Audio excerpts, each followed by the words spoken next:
Oke, ya. Ini soalnya ya di kertas ini soal ini kertas kerjanya, formatnya. Ya, ini yang dikosongkan ya, ada income from subsidiary nanti yang harus kita cari lebih dahulu, dan di sini diminta menyusun kertas kerja konsolidasi pada 31 Desember 2016 ya. Sedangkan akuisisinya itu per 1 Januari 2015 ya.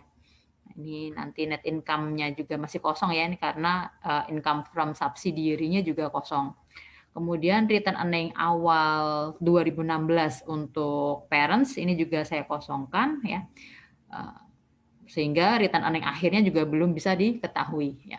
Kemudian investment in subsidiary-nya ini juga harus kita hitung dulu ya. Nah, untuk penjelasan di soalnya yang di bawah ya. Nah, di sini PT PKN ya mengakuisisi PT Stan ya. Mengakuisisi PT Stan pada 1 Januari 2015 dengan mengeluarkan biaya totalnya 800 juta rupiah untuk memperoleh 80% kepemilikan atas PT Stan. Pada saat akuisisi, nilai ekuitasnya PT Stan adalah 800 juta, yang terdiri dari 600 juta untuk sahamnya dan 200 juta untuk return earning.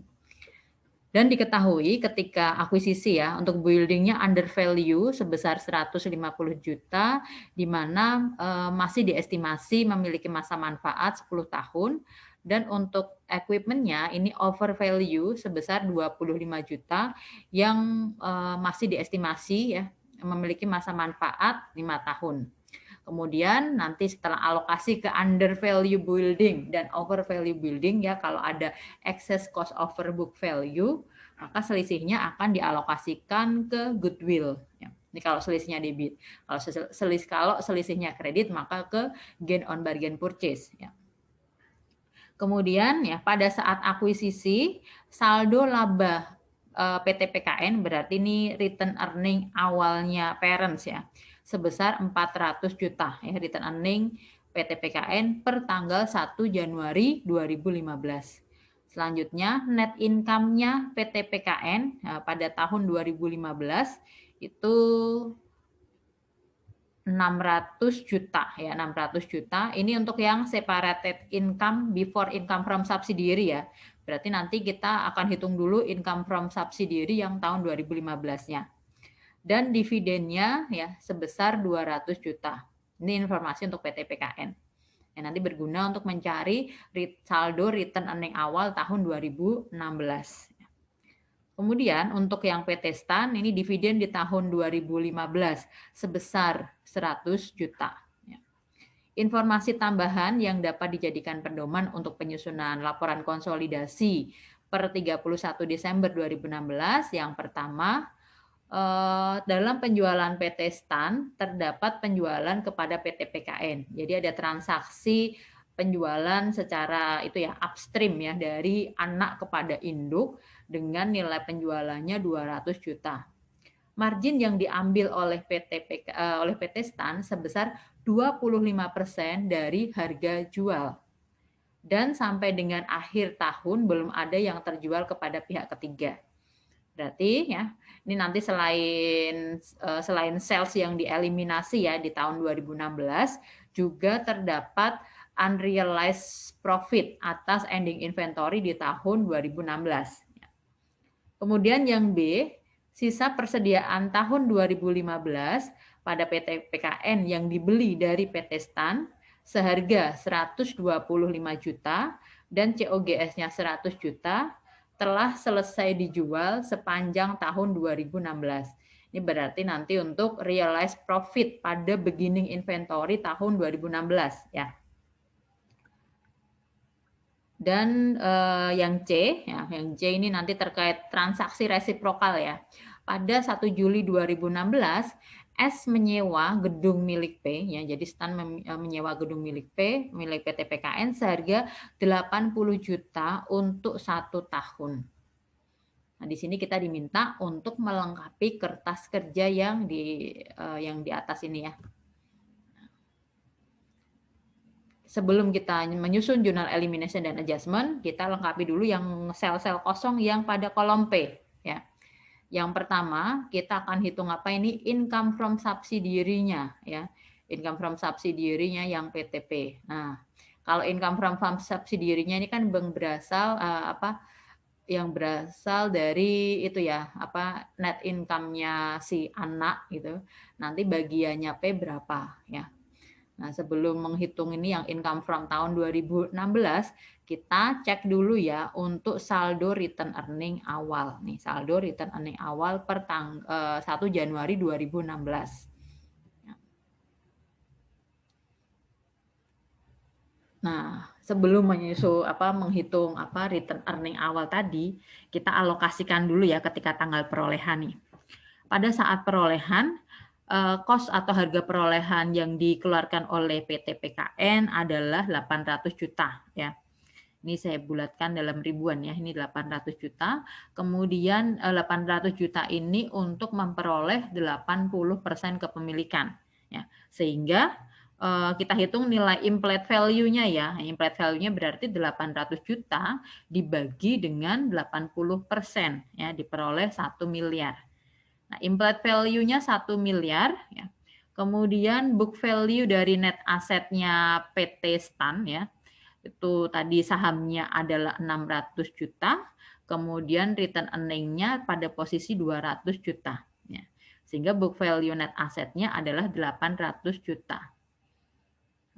Implied value-nya 1 miliar dikurangi 800 juta. Nah, terdapat excess cost over book value sebesar 200 juta.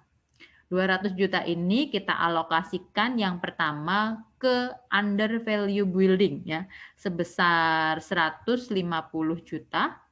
Kemudian ke over value equipment sebesar 25 juta. Nah, masih ada selisih 75 juta ya. Selisih 75 juta ini kita alokasikan tadi ke goodwill. Untuk building, masa manfaatnya diestimasi 10 tahun ya, sehingga amortisasi per tahunnya adalah 15 juta ya, 150 juta dibagi 10. Kemudian untuk equipment-nya, masa manfaatnya diestimasi 5 tahun ya, sehingga amortisasinya ya per tahunnya adalah 25 juta dibagi 5 ya, 5 juta. Tapi nanti amortisasinya depreciation expense-nya kredit ya, karena dia over value. Untuk goodwill tidak diamortisasi ya. Sehingga total amortisasi tahunannya adalah 10 juta. Nah, kita kembali ke perhitungan yang return earning awalnya P ya. Nah, return earning awalnya P per tahun 2016. Tadi diketahui return earning di tanggal 1 Januari 2015 ya. Ini sebesar 400 juta. Ini yang ini. Saldo laba PT PKN pada 1 Januari 2015 ini 400 juta. Kemudian untuk menghitung return earning akhir tahun 2015 ya. Itu kan sama saja dengan return earning awal 2016 ya. Ini kita tambahkan net income-nya P pada tahun 2015 ini sebesar 600 juta. Ini yang separated income ya, belum termasuk income from subsidiary tahun 2015 ya. Kemudian dikurangi dengan dividennya P tahun 2015 sebesar 200 juta. Ya. Dan kita tambahkan ya income from subsidiary tahun 2015. Nah, ini kan belum diketahui ya, untuk income from subsidiary tahun 2015 ini belum diketahui, kita hitung sendiri lagi ya. Kita hitung income from subsidiary tahun 2015 ya. Nah, untuk menghitung income from subsidiary tahun 2015, yang pertama kita cek net income-nya S ya, net income-nya PT Stan tahun 2015 ya. Net income-nya Stan tahun 2015 ya adalah 200 juta ya. Ini adalah 200 juta. 200 juta diperoleh dari mana? Ya, diperoleh dari mana nih? Nah, Untuk menghitung net income-nya S ya tahun 2015 yang ketemu 200 juta ini ya, kita gunakan informasi return earning-nya S ya. Yang pertama ya, return earning awalnya S di tahun 2015 tadi ketika perolehan adalah 200 juta. Kemudian ya, kita akan gunakan informasi return earning awalnya S di tahun 2016. Karena ini sama saja dengan return earning akhir tahun 2015 ya. Untuk yang 300 juta untuk return earning-nya S di awal 2016 ini bisa kita ketahui di soal ya. Kita ketahui di soal return earning 1 Januari di kolom S yaitu 300 juta ya.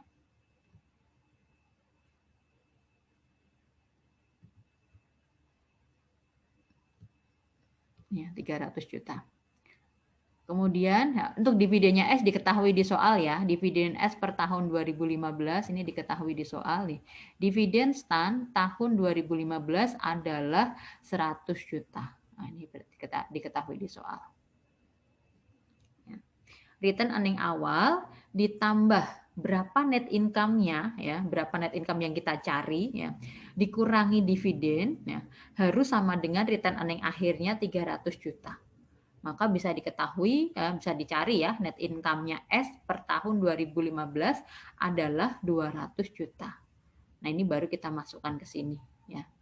Net income-nya S tahun 2015 adalah 200 juta. Kemudian kita adjust dengan amortisasi ya, amortisasi atas under dan over value tahun 2015 dan juga atas saldo unrealized profit pada ending inventory tahun 2015 ya. Yang pertama untuk amortisasi building ya. Ini buildingnya ketika amortisasi kan kita jurnal depreciation expense pada building ya, jadi nilai buildingnya berkurang nih. Atau depresiasi itu kan kredit ya, jadi kita kurangkan nih. Sebesar 15 juta. Kemudian untuk equipment tadi karena equipment ada saldonya itu over value. Jadi ketika amortisasi depreciation expense-nya kredit ya. Jadi menambah net income nih sebesar 5 juta. Kemudian untuk unrealized profit pada ending inventory tahun 2015. Nah, kita peroleh informasi di B ya. Kita peroleh informasi di B ya. Persediaan akhir tahun 2015 pada PT PKN yang dibeli dari STAN seharga 125 juta ini sales-nya, kemudian COGS-nya 100 juta.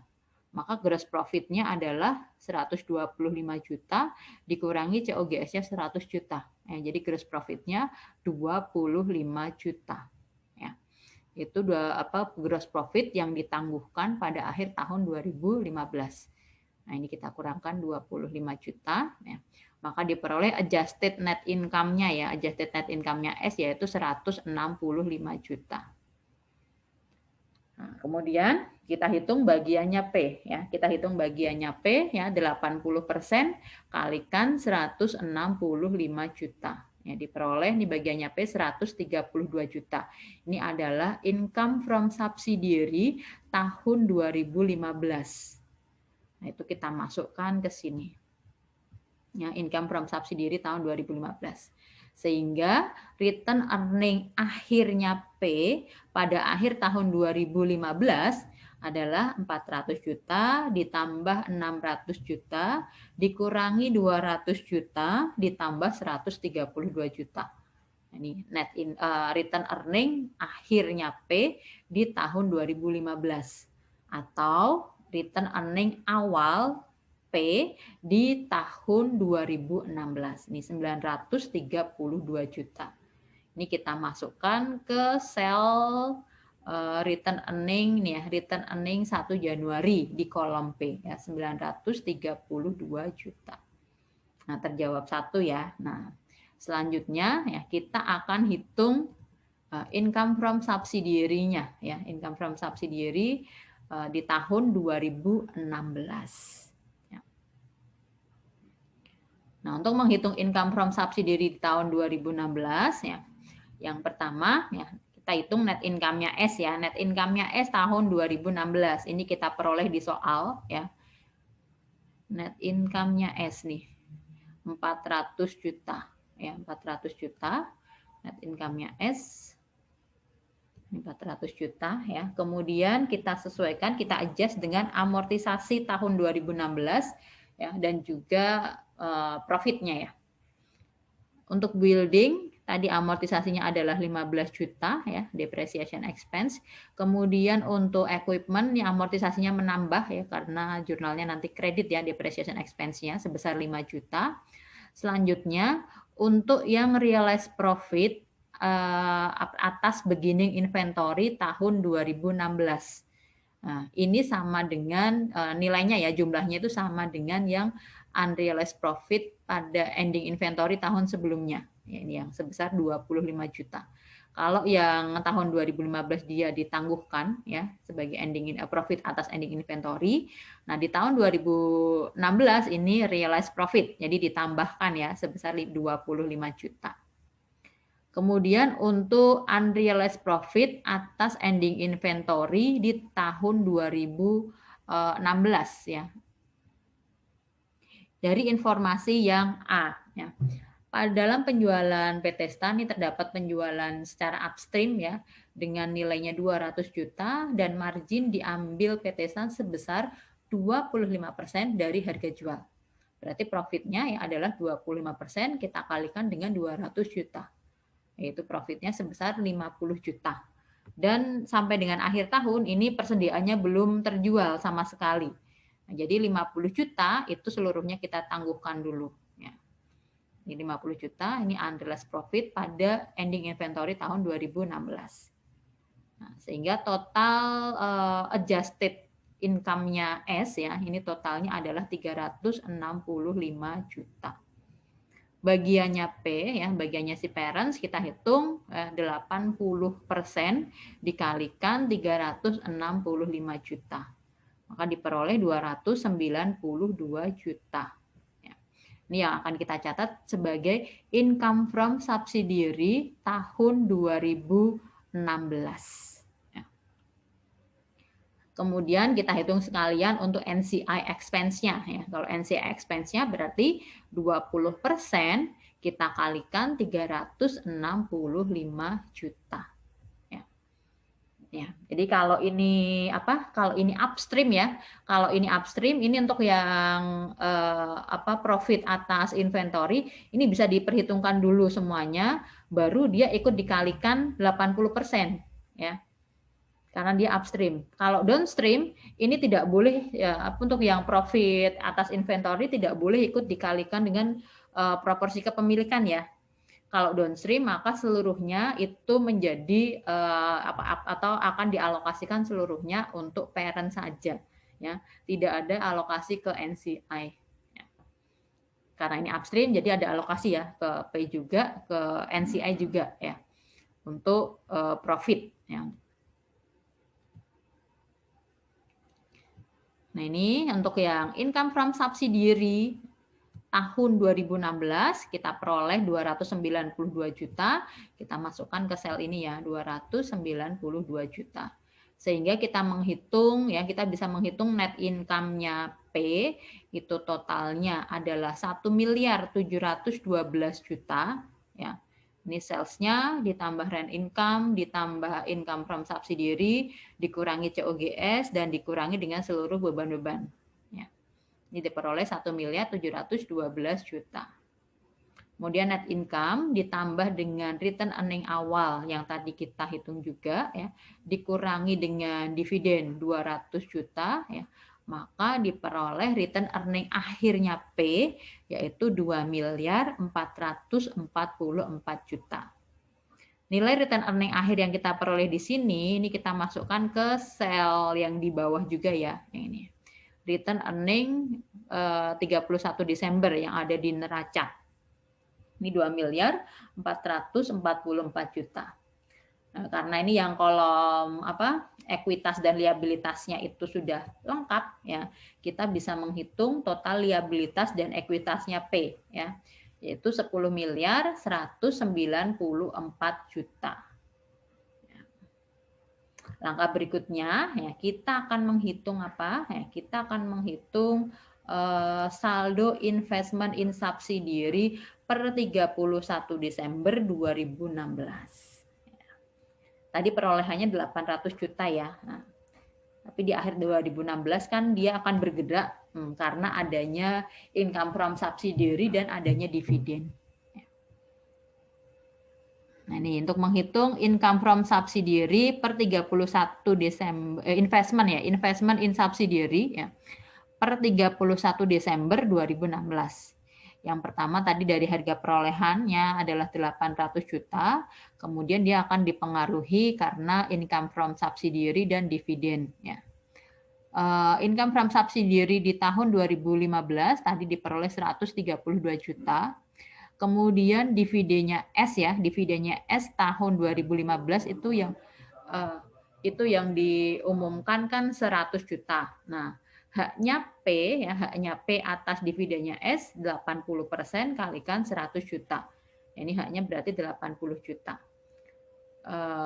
Yang dividennya S yang dialokasikan ke P ya. Nah, ini akan mempengaruhi ya, karena kalau si P mengumumkan si S mengumumkan dividen, maka P akan menjurnal sebagai pengurang nilai investasi ya kan.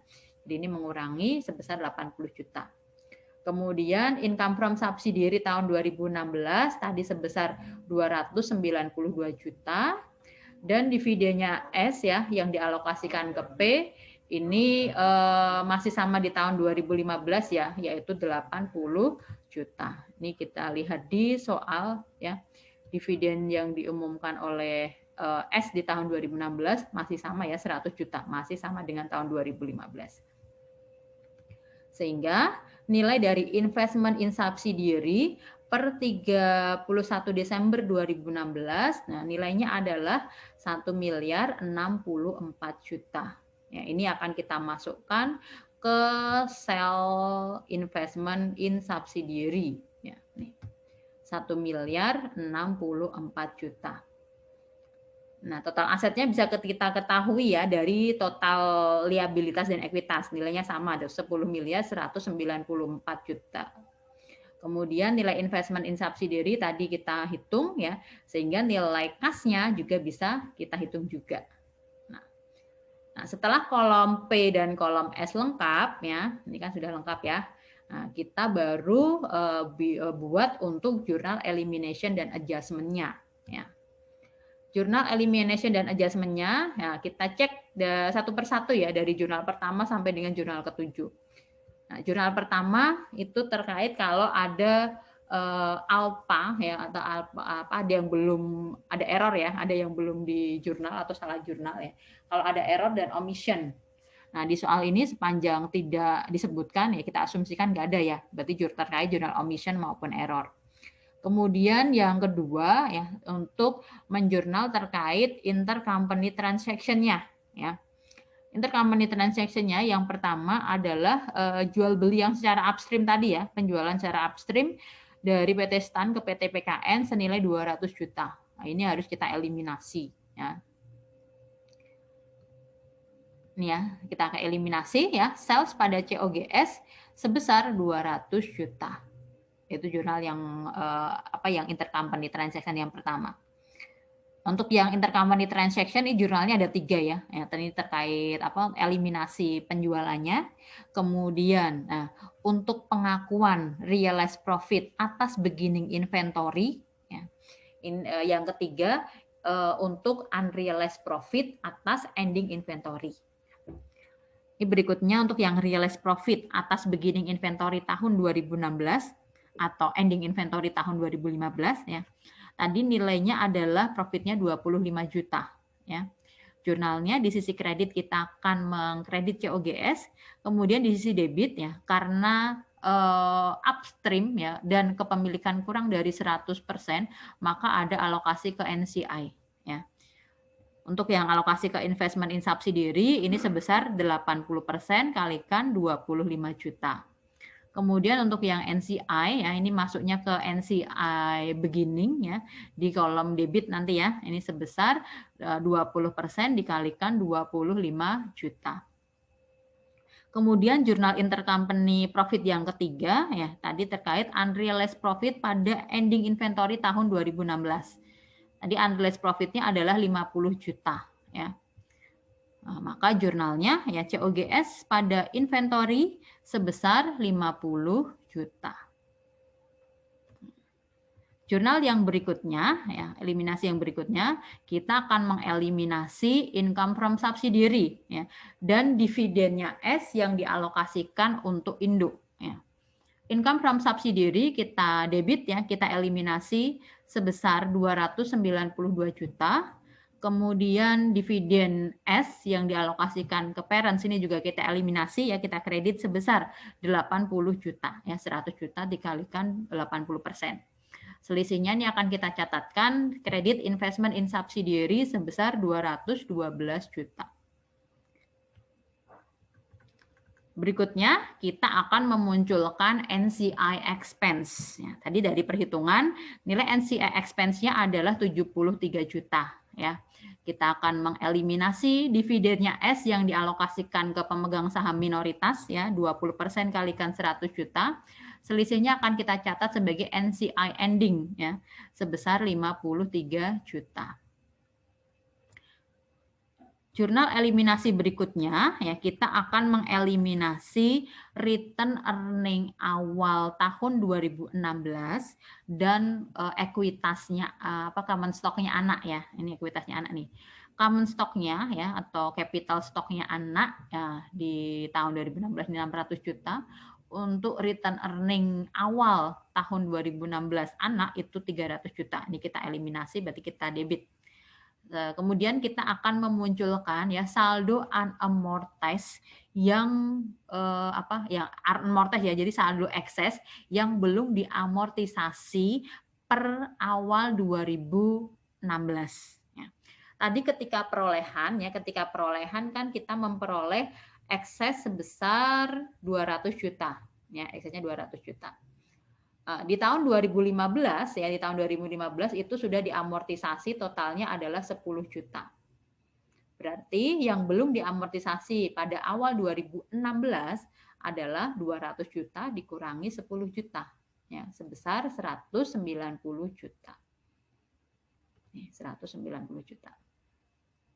Kemudian kita akan menghapuskan saldo investment in subsidiary, ya, sebesar 872 juta. Ya, ini kita peroleh dari mana? Ya. Tadi untuk nilai investment, ya, untuk nilai investment, ya, dari investasi awal, ya, yang akan kita hapuskan itu yang saldo investment pada awal itu, ya, pada awal 2016. Nah, kita perolehnya dari mana? Ini. Untuk saldo awal 2015 itu 800 juta, ya. Kemudian, ya, yang akan kita jurnal tadi di jurnal eliminasi yang mempengaruhi saldo itu, ya, saldo investasi di tahun 2015 adalah income from tahun 2015 dan dividen yang tahun 2015. Ya. Ini berarti 800 juta ditambah 132 juta dikurangi 80 juta, ya. Kemudian ditambah dari yang realized profit tahun 2015 ini yang 20 juta. Nah, itulah saldo investment in subsidiary yang kita eliminasi pada jurnal yang poin G tadi, ya. Jadi ini dari investasi awal ditambah income from tahun 2015 dikurangi dividennya S yang dialokasikan ke induk tahun 2015, ya, ditambah dengan realized profit, ya, pada beginning inventory, ya. Ini yang kita hapuskan. Nah, mungkin ada cara lain, ya, kalau ada cara lain yang pakai perhitungan melalui return earning silahkan, ya. Hasilnya akan sama saja. Kemudian untuk selisihnya akan kita alokasikan ke NCI, ya, sebesar 218 juta. Ya. Jurnal eliminasi berikutnya, ya, tadi kan kita memunculkan unamortized excess, ya, nah, sebesar 190 juta. Ini kita alokasikan ke building, ya, undervalue building sebesar yang saldo yang unamortized ya. Nah, tadi building ketika perolehan itu undervalue 150 juta. Nah, perolehannya di tahun 2015 itu sudah diamortisasi di tahun 2015 sebesar 15 juta. Maka saldo unamortized di awal 2016 adalah 150 juta dikurangi 15 juta. Nih, sebesar 135 juta. Kemudian goodwill, ya goodwill tidak diamortisasi, jadi saldonya tetap 75 juta. Kemudian untuk equipment, ya untuk equipment ini yang saldo yang belum diamortisasi itu 20 juta. Tadi overvalue ya. Tadi pas overvalue ketika perolehan itu 25 juta. Nah, diamortisasi di tahun 2015 5 juta ya. Berarti di tahun 2016 ya, di awal 2016 saldonya masih 20 juta. Dan kita akan menghapuskan akun unamortized excess sebesar 190 juta. Kalau jurnal yang G dan H mau digabungkan silahkan ya. Selanjutnya, karena ada saldo over dan under value atas building dan equipment tadi, kita akan mengamortisasi ya untuk tahun 2016 ya. Yang pertama untuk building, untuk amortisasinya kita jurnal depreciation expense pada building sebesar 15 juta ya, per tahunnya tadi 150 juta dibagi 10. Kemudian untuk equipment-nya ini tadi overvalue ya. Jadi untuk jurnal amortisasinya nih equipment pada depreciation expense sebesar 25 juta bagi 5 tadi ya, nih 5 juta. Nah, itu untuk jurnal amortisasinya. Selanjutnya ternyata masih ada transaksi resiprokal ya, masih ada transaksi resiprokal atas itu tadi ya, sewa gedung ya, sewa gedung nih. Pada 1 Juli S menyewa gedung milik P sebesar 80 juta. Berarti si P itu yang nanti ketika di jurnal adjustment-nya masing-masing ya, ketika dia mau menyusun laporan keuangan baik P maupun S ya, ketika di tanggal 31 Desember berarti dia akan mencatat itu kan jurnal penyesuaian untuk pengakuan pendapatan bagi P ya, dan pengakuan beban bagi S ya. Ketika di tanggal 1 Juli ya, di tanggal 1 Juli si S ya, karena dia menyewa 80 juta untuk 1 tahun, si S akan mencatat sebagai prepaid rent ya. Sedangkan P akan mencatat sebagai unearned rent. Itu posisi per 1 Juli. Nah, kalau posisi per 31 Desember, ini kan dari Juli ke 31 Desember kan 6 bulan ya, separohnya. Nah, separohnya dari 80 juta nanti yang sudah maksudnya sudah terrealisasi. Sehingga nanti pasti masih ada saldo prepaid rent sebesar 40 juta dan masih ada saldo unearned rent sebesar 40 juta juga. Ya. Kemudian karena di jurnal adjustment kita akan mengakui rent income dan rent expense ya. Pasti si P akan mengakui rent income ya sebesar 40 juta dan S akan mengakui rent expense ya sebesar 40 juta. Nah, itu tercermin di neracanya P dan S. Nah, kita lihat di sini. Di neraca dan di income statement-nya P dan S ya. Di kolom P dulu kita lihat ya, dia ada pengakuan rent income sebesar 40 juta. Ini yang berasal dari sewa kepada S ya berarti ya. Di kolomnya S, dia terdapat rent expense sebesar 75 juta. Nah, 40 jutanya itu merupakan pengakuan beban sewa atas sewa kepada P. Ya, ini harus dieliminasi ya. Jadi rent income dieliminasi, rent expense dieliminasi sebesar 40 juta. Itu terkait akun income statement-nya. Kemudian untuk akun neraca ya, untuk akun neraca di kolom P ya, ada saldo unearned rent ya. Tadi P kan yang menyewakan ya. Jadi di kolom P ini ada saldo unearned rent sebesar 40 juta. Jadi masih ada separuh lagi yang kewajibannya itu belum terrealisasi gitu ya. Kemudian kalau yang di kolom S ya, dia masih memiliki prepaid rent saldonya 40 juta. Ini juga harus antara prepaid rent dan unearned rent ini harus dieliminasi. Jadi terkait transaksi resiprokal sewa menyewa ini ada 2 jurnal eliminasi ya. Yang pertama, untuk mengeliminasi rent income dan rent expense ya sebesar 40 juta dan untuk mengeliminasi unearned rent dan prepaid rent sebesar 40 juta juga. Nah, ini jurnal eliminasi dan adjustment-nya ya. Selanjutnya kita akan mensubmit ya, ini dimasukkan semua ke kolom elimination dan adjustment. Ya, ini di sini ya. Jangan salah kolom debit kreditnya, jangan sampai salah barisnya ya. Selanjutnya baru kita hitung ya, kita hitung ke samping ya, kita hitung ke samping untuk mengisi kolom consolidated statement-nya. Ya. Nah, setelah terisi semua ya kita hitung di sini untuk net untuk consolidated income-nya ya. Nah, untuk consolidated income-nya diperoleh sebesar 1.712 juta ya.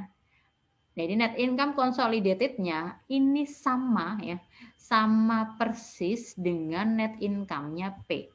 Nah, ini untuk mengecek pertama ya.